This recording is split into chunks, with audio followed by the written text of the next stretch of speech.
Assalamualaikum warahmatullahi wabarakatuh. Saya mahasiswa Dian Novelina Yuwati akan membacakan materi tentang hukum laut dalam hukum internasional. Hukum laut dalam hukum internasional dibagi menjadi dua kategori, yaitu hukum laut nasional dan hukum laut internasional. Pengertian hukum laut nasional secara luas yaitu segala hal yang meliputi hukum yang berhubungan dengan laut.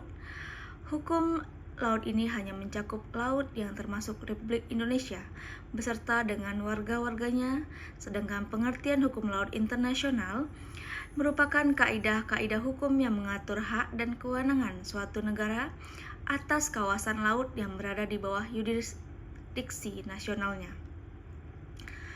Wilayah atau negara yang berhubungan dengan laut, baik itu laut dalam wilayah ataupun laut di luar wilayah atau laut lepas. Wilayah suatu negara yang terdiri dari udara, darat, dan juga lautan. Namun masalah kelautan atau wilayah laut tidak dimiliki oleh setiap negara. Hanya negara-negara tertentulah yang mempunyai wilayah laut, yaitu negara di mana wilayah daratnya berbatasan dengan laut. Batas wilayah suatu negara sangat dipegang erat. Pelanggaran terhadap wilayah suatu negara dapat berakibat fatal, bahkan dapat menimbulkan kerenggangan hubungan, dan apabila berlarut-larut akan berakibat peperangan. Dalam sejarah Indonesia, Kerajaan Sriwijaya pernah menguasai lautan di Asia Tenggara, bahkan sampai ke Madagaskar pada abad ke-17 Masehi. Demikian pula pada masa Majapahit dan Bugis yang pernah menguasai seluruh lautan Nusantara. Kerajaan Bugis pernah mengeluarkan kitab hukum pelayaran dan perdagangan. Pada waktu yang sama, di Eropa kerajaan Romawi telah menguasai Laut Tengah, akan tetapi semua itu hanyalah berdasarkan kekuasaan secara de facto, dimaksudkan agar kerajaan-kerajaan itu dapat memberikan perlindungan pelayaran dari gangguan bajak laut di wilayah masing-masing. Spanyol dan Portugis yang menguasai lautan berdasarkan perjanjian Tordesillas tahun 1494 memperoleh tantangan baik dari Inggris yang di bawah Elizabeth menghendaki kebebasan di laut dan tantangan dari Belanda yang tercermin dalam karangan Grotius tahun 1609. Beberapa waktu kemudian hal ini membawa kepada perdebatan yuridis yang sengit antara Belanda Grotius yang memperhatikan mer liberum dengan pembelaan Selden dari Inggris yang bergejolak dalam buku Mer Clausum. Masing-masing Belanda dan Inggris sama-sama tidak menghendaki monopoli Spanyol dan Portugis atas lautan. Dari perkembangan tersebut, bangsa Romawi menganggap lautan sebagai hak bersama seluruh umat atau res communis omnium, di mana pengguna laut dapat dilakukan secara bebas atau terbuka bagi setiap orang. Dalam hal ini, kerajaan Roma merupakan pihak yang menjamin kepentingan umum di laut dan penggunanya. Hukum laut menurut Konvensi Hukum Laut PBB. Hukum laut adalah hukum beserta tanah yang ada di bawahnya.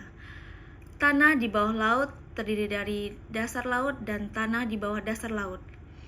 Wilayah laut terbagi atas wilayah yang dikuasai oleh suatu negara dengan laut yang tidak dikuasai oleh negara, sehingga memberlakukan hukum laut internasional yang dapat diterima masyarakat dunia. Sebagai hukum internasional positif, menghasilkan 4 perjanjian yang disimpulkan pada tahun 1958, yaitu Konvensi tentang Laut Teritorial dan Zona Bersebelahan, Konvensi tentang Landasan Kontinen, Konvensi tentang Lautan Tinggi, dan Konvensi tentang Perikanan dan Konservasi Sumber Daya Hidup dari Laut Tinggi.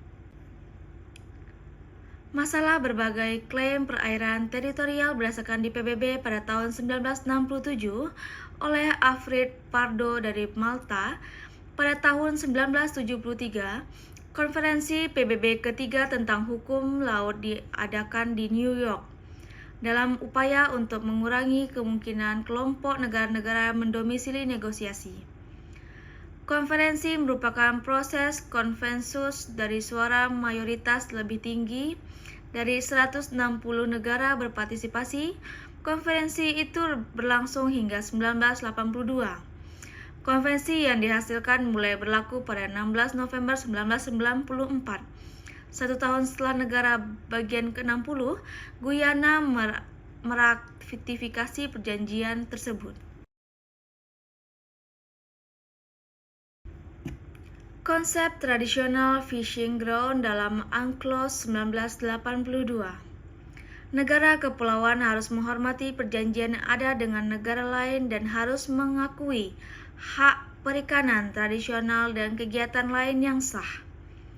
Negara tetangga yang berlaku berdampingan dalam daerah tertentu yang berada dalam perairan kepulauan, syarat dan ketentuan bagi pelaksanaannya hak dan kegiatan demikian termasuk sifatnya, ruang lingkup dan daerah di mana hak akan kegiatan demikian berlaku atas permintaan salah satu negara yang bersangkutan harus diatur dengan perjanjian bilateral antara mereka.